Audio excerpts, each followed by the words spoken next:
What up? What up? What up? Welcome back to the scorecard, the boxing scorecard, where I ask people to bring your scorecard and an explanation, not just simply your opinion.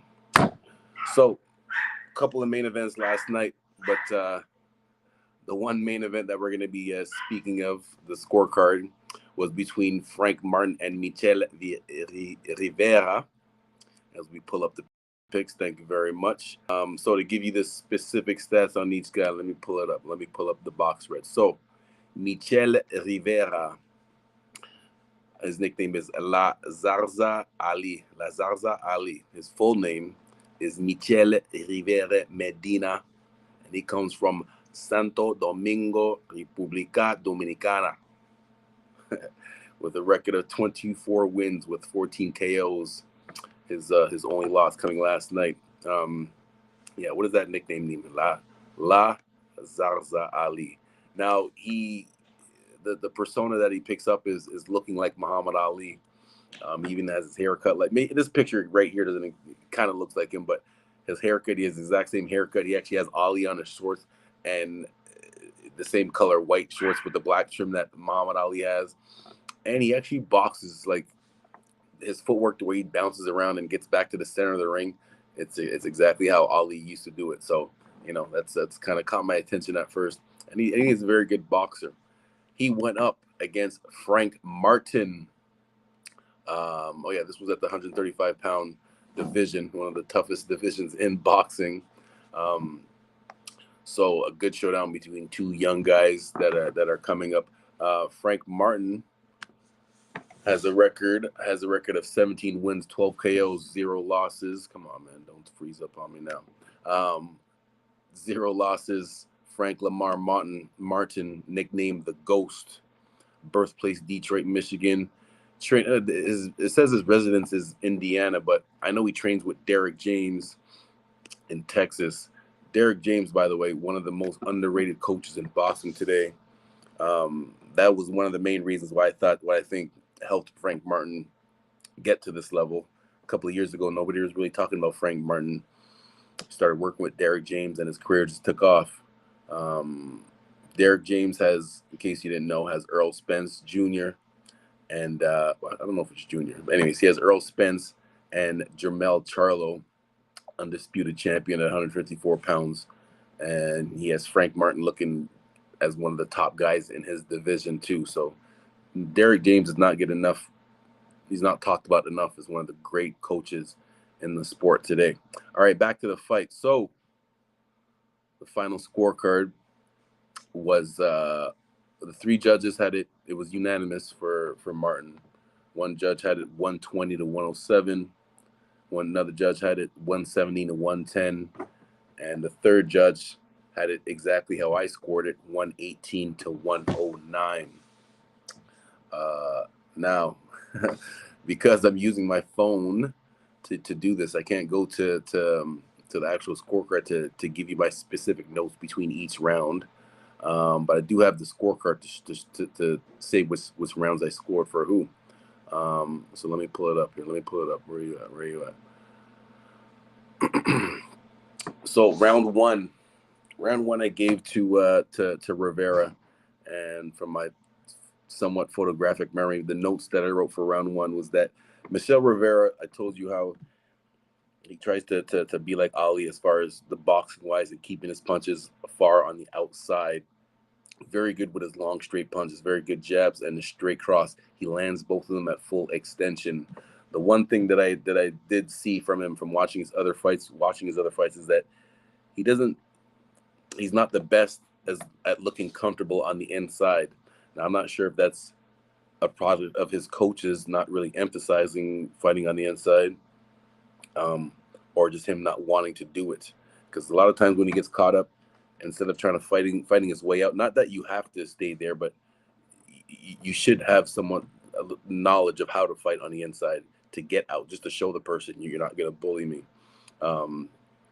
Very good, accurate jab by Martin here. That was his main thing that was getting him off for the whole fight. Second round, I gave it to Martin. I felt that Martin, and the other thing, that's what I forgot. The first round,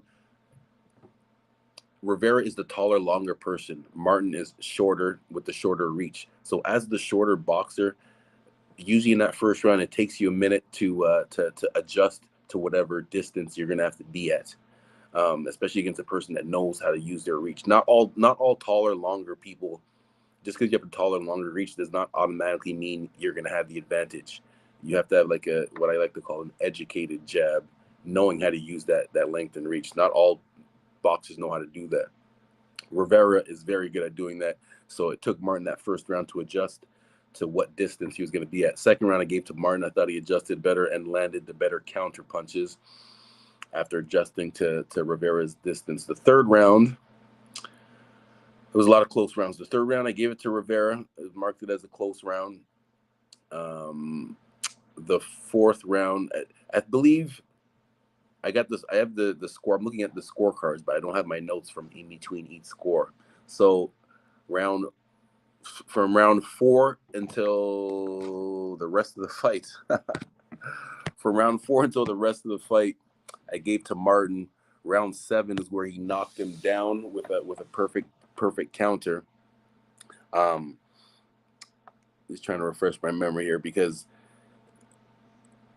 Michel, what he was doing, he was doing his job, doing good on keeping Martin from the outside, but it just wasn't enough. This was the knockdown in the 7th round here where Martin caught him. Rivera tried to come with an overhand straight right. Not an overhand straight, or just a straight punch. Martin, as a southpaw, kind of slipped it and came with his own left hand, which was very accurate. I just think throughout the fight, as the rounds were getting more, like I said, there was a lot of close rounds, but Martin, the advantages that he had was his footwork and his accurate and clear counter-punching skills. It wasn't just that he was landing the punches, because Rivera was doing a good job from the outside, but sometimes he just wasn't doing it enough. And what was making him slow down was Martin's good footwork. Martin's very good footwork. Good footwork, which puts him in a better position to land punches for offense, and then good footwork, which gets you in a better position to get out of the way of punches too. So, when I talk about boxers having very good footwork, it's not just simply, just being able to get away from your opponent. It's what type of footwork. It's specific footwork to get in a better position to land a specific punch whether you want to be on the outside, because that's the other good thing that Martin was doing too. He didn't always have to. He's the shorter boxer, but he didn't always have to fight. He wasn't always winning on the inside. He was actually winning on the outside too, by leaning back on his back leg, not just simply leaning back like bending his back backwards, but just leaning out of the way of Rivera's straight punches when he was catching them. Martin in that southpaw stance, he was mixing up his defense too. Not just sometimes he would keep his hands up. He did have his elbow up just a little bit extra, but Rivera was not taking advantage of that. So if there's one thing I could say to clean up was with Martin, was just that keeping that right elbow down for his defense. But again, when he was keeping his hand up, even as the shorter guy, he was landing more. Just from knowing that distance. And again, it's always harder as the shorter person to adjust to the taller range of to the distance of the taller person, especially against someone like Rivera who knows how to use his length and distance. What other rounds here?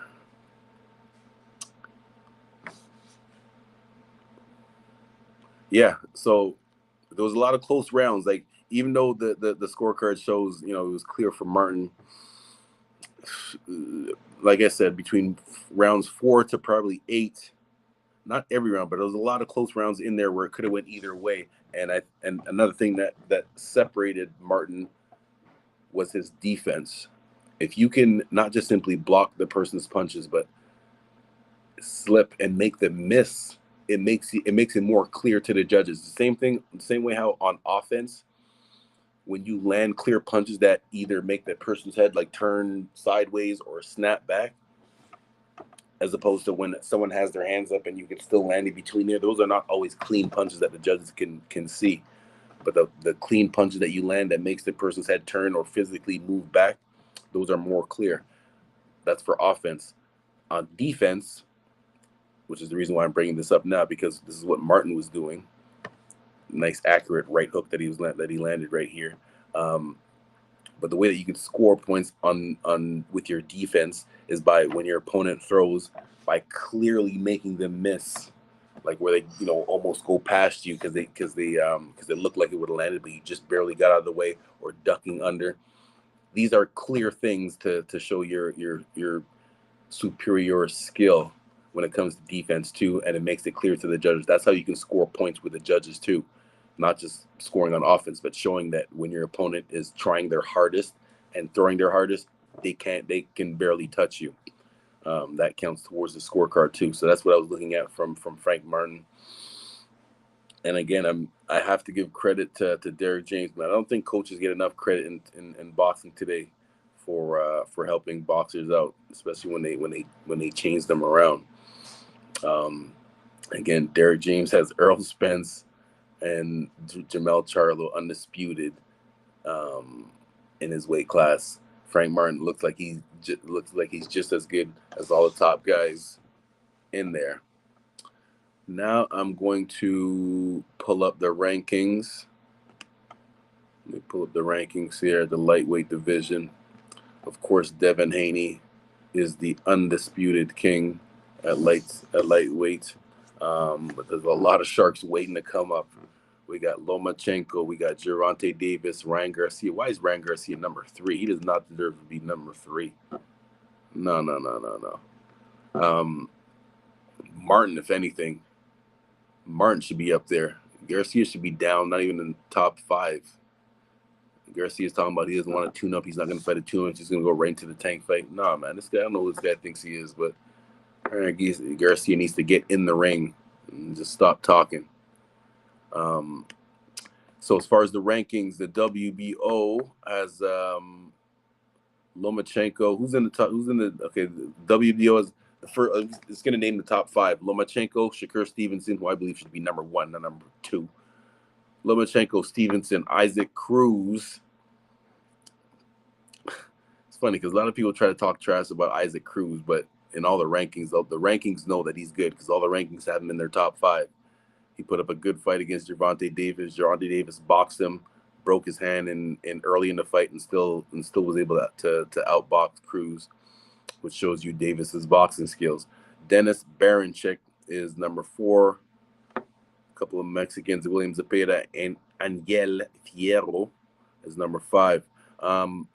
IBF, we got Lomachenko at number 3. Number 2 is vacant. Isaac Cruz, Shakur Stevenson, Michel Rivera, George Kambosos, number 7. Let's move down. That was IBF. So we see most of the same names. Who we got here? WBC has Lomachenko, Isaac Cruz, Shakur Stevenson, Zepeda, Kambosos. WBA has Ryan Garcia, number 1. What the F? Get out of here. Let's see, again, Garcia is good, man, but this guy, he's more. I hear more about him talking on social media than in the ring. So he can be in the top 10, but not top 5, just simply because of his inactivity. Anyways, WBA, we still got Michel Rivera, Zepeda, Lomachenko, Stevenson at number 5. Why is Stevenson at number 5 at all these? Stevenson should be top 1, 2, 3 at the most. Well, I guess maybe because he's just recently moving up to 135. Maybe that's the reason why. But Stevenson should not be any lower than 5, even as he's moving up, because of how good he looks. Same way how they give extra points to Lomachenko for that stuff. I moved down. Is there any questions or comments in the comment section? I'm using my phone here, so it's kind of hard to navigate around.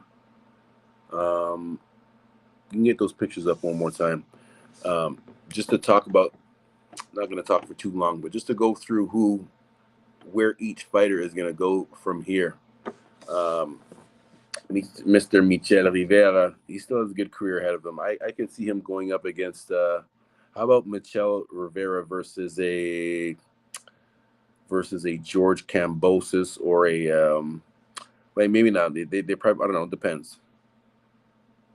This guy this guy from Japan, Yoshino, 16-0. He's ranked number 6. That'd be a good fight between these two guys because that would be a good chance for Yoshino from Japan to make a name for himself against Rivera, and Rivera could get back in the good books by beating a guy that's top 6. Jermaine Ortiz also, Ivan Medi. Yeah, man, those would all be good fights. Also, Michel Rivera could go against who else? Gisrel. We got Gisrel Corrales, Isaac Cruz, Chris Colbert. Chris Colbert is another one that it's going to be interesting to see his next match because Chris Colbert was upset by Hector Garcia. Hector Garcia, that's the guy that Gervonta Davis is going to be fighting in early January, who I said is not going to be an easy fight for Davis. This guy, Hector Garcia, is one of those guys. People are gonna talk trash and act like like he's not good, but he's very good. He's very good. I'm still picking Davis to win, but it's not going to be not going to be an easy fight for Gervonta Davis. Another fight for who else can Michel have there to go up against? Who else we got? Yeah, Dennis Baranchek. Could take him on at Dennis Baranchek, Isaac Cruz. There's a couple of good fights that would get Michel Rivera back in the mix. As for Mr. Martin, very big win from here. He's just simply moving up in the ranks because he wasn't even. Frank Martin, as what I'm seeing here, was not even really in the top 10 in some of these rankings here. And some of these rankings, I do not see his name. Frank Martin, where he at? Oh yeah. Well, WBA has had Frank Martin all the way at number 10. They had him all the way at number 10. That better change after tomorrow. Yes, especially after. So before last night, the WBA had Michel Rivera at number 2 and Frank Martin at number 10. Now with that dominating win, that should definitely move Frank Martin to at least 6 or 5. Because I'd place him to beat any of these guys in front of him, except for Red. The guys that are in front of him are Yurik Mamedov from Russia, from France, Chris Colbert, Isaac Cruz, Gisrel Corrales. Frank Martin would be in the fight against all those guys. What is this other one over here? WBC.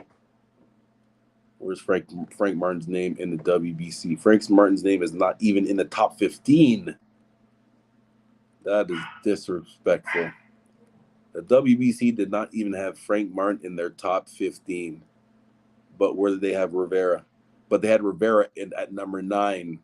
Oh, yeah. This is going to be very interesting to see where Frank Martin finds himself in the shuffle in the rankings now over that dominating win last night. Well, sorry, it wasn't super dominating. He clearly won. There's a lot of close rounds, but he won all those close rounds. He won most of the close rounds at least. IBF, where's Frank Martin in the IBF? IBF has Michel Rivera at number 6, and they don't even have Frank Martin ranked at all. Wow, disrespect. Not even in the top 15. That is disrespectful. Frank Martin better be in all these guys. If he's not in their top 15, he better be in at least top 10 by tomorrow. And the WBO has Rivera at number 10 and not even ranked Frank Martin at all. Wow. This was a big win for Frank Martin. I'm going to check these rankings again in a couple of days, and they better have Frank Martin in at least number 10, no less than number 10, which means that he'll have a few more adjustment fights. I shouldn't call it adjustment fights, but a few more fights against guys that are like ranked 6, 7, 8 that he can show even, get even more, a little bit of more of a tune up before he takes on the big dogs. So yeah, Frank Martin definitely has a good career ahead of him. What is his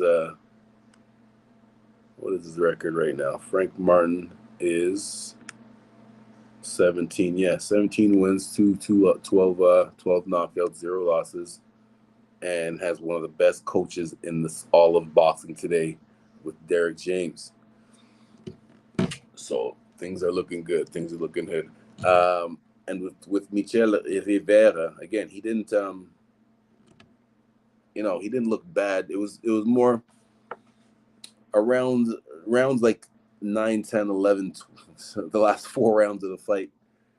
His pace looked like it was slowing down. He was still trying.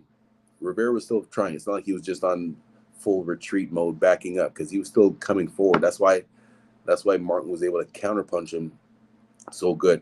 Martin was on point with his counterpunching, accurate and clear, not just randomly throwing just to throw, just because you see your opponent throwing, but his punches were accurate and clear landing.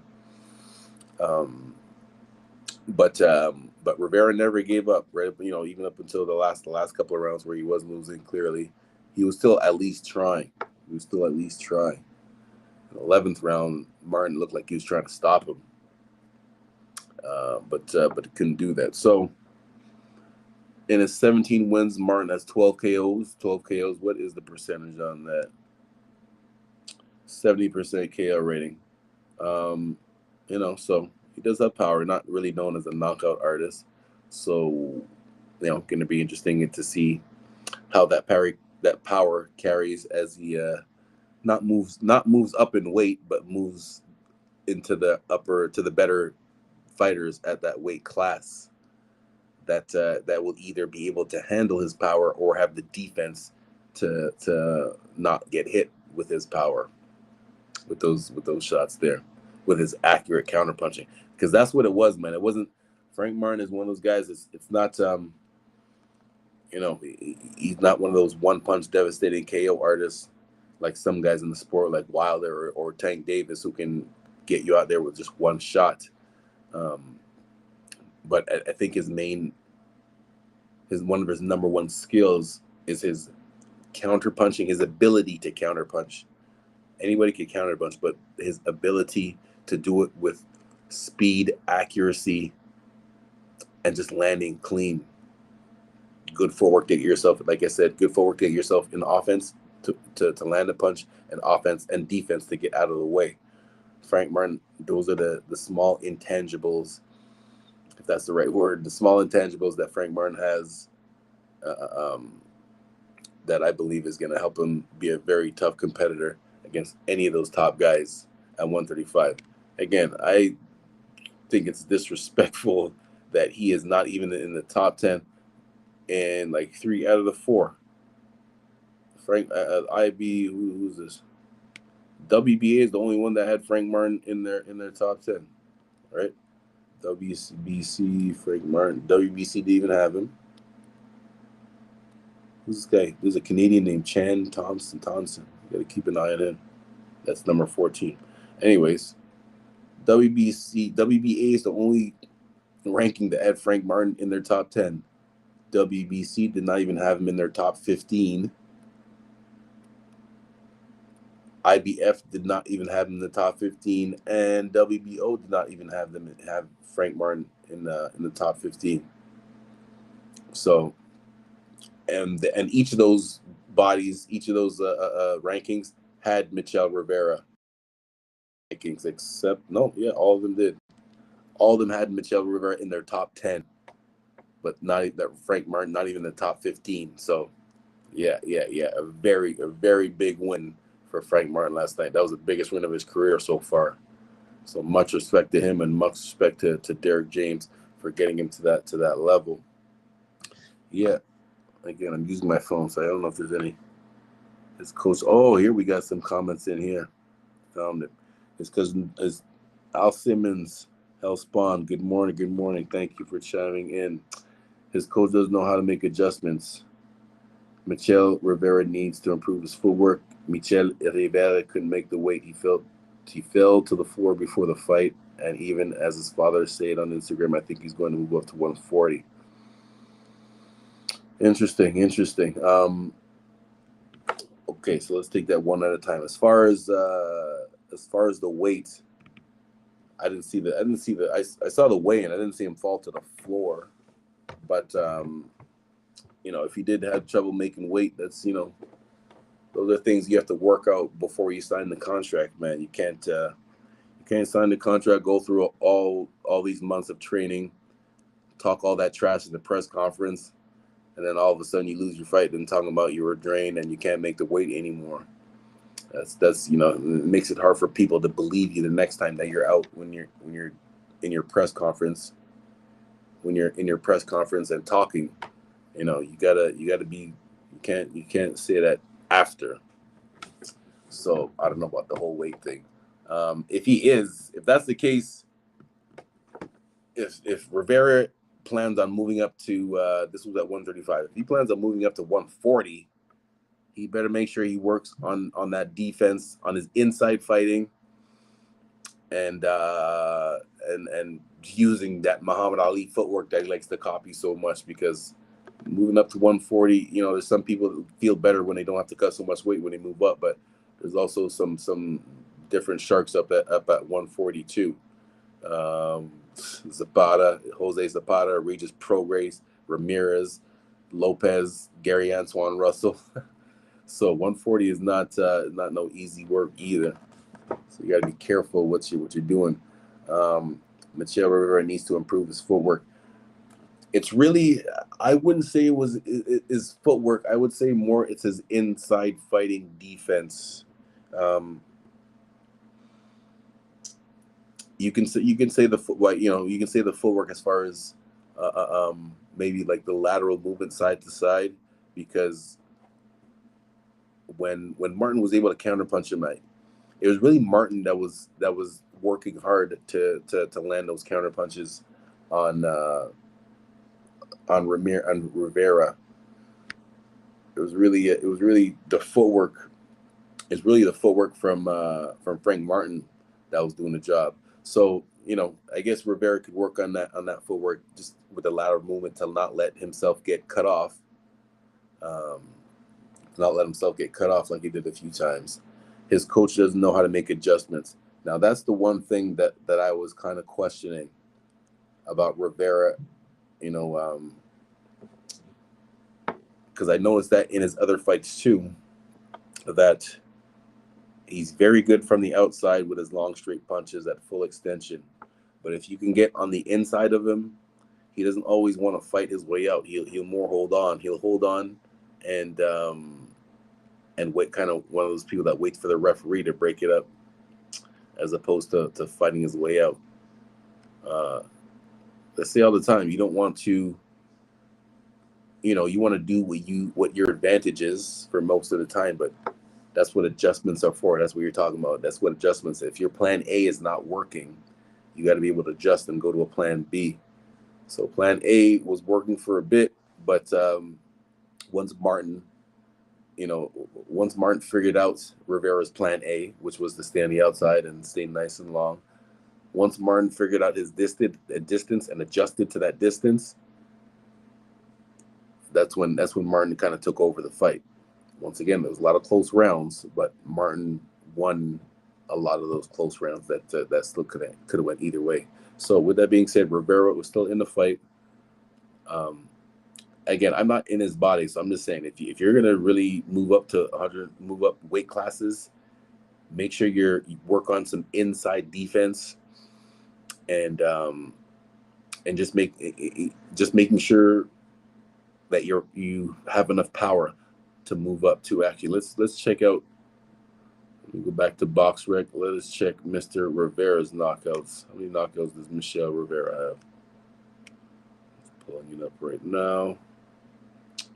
He has 14 knockouts in 24 fights, so not exactly known as a power puncher himself. That's only a 56% KO rating. So again, if you're going to be moving up weight classes, two things that have to move up with you, not both of them, but one or the other. Your power has to move up. If your power doesn't move up with you, you have to be able to maintain your skills, your speed, and your skills to be able to keep those stronger guys off you from landing on you. So he's gonna have some tough questions to answer, Mr. Rivera. Gonna have some tough questions to answer on when he plans on moving up in weight classes. Thank you, Al Simmons, Hell Spawn, for the comments. Any other comments, questions, or suggestions? Anybody watch the fight, score the fight? No, that's it for now. Next week, not sure we got next week, but we'll be back. Shout out to Talkin Fight, #1 boxing channel on YouTube. Shout out to my other YouTube channel, Cedric Sports. You can find us on, if you can't watch the show live, you can watch it on any podcast platform. Make sure you like, share, subscribe to Talkin Fight on YouTube, and check out the website too. 24 hours a day, every day, boxing news, boxing updates, different boxing shows, different boxing hosts. That's the special thing about this Talkin Fight network. A lot of other channels, a lot of other channels have multiple shows, but it's always the same people talking. The thing that separates Talkin Fight from everybody else is that we have multiple different shows with multiple different hosts talking about multiple different subjects, whether it's the history, the history of boxing, the women's side of boxing, the business side of boxing, or just the fights in general. Talkin Fight, the #1 source for your boxing news on the internet. Yeah. All right, I'm going to see you guys next week with another scorecard. You could catch me on any social media at Cedric Sports, at CEDRIC Sports. All right, man. Peace. See you next week.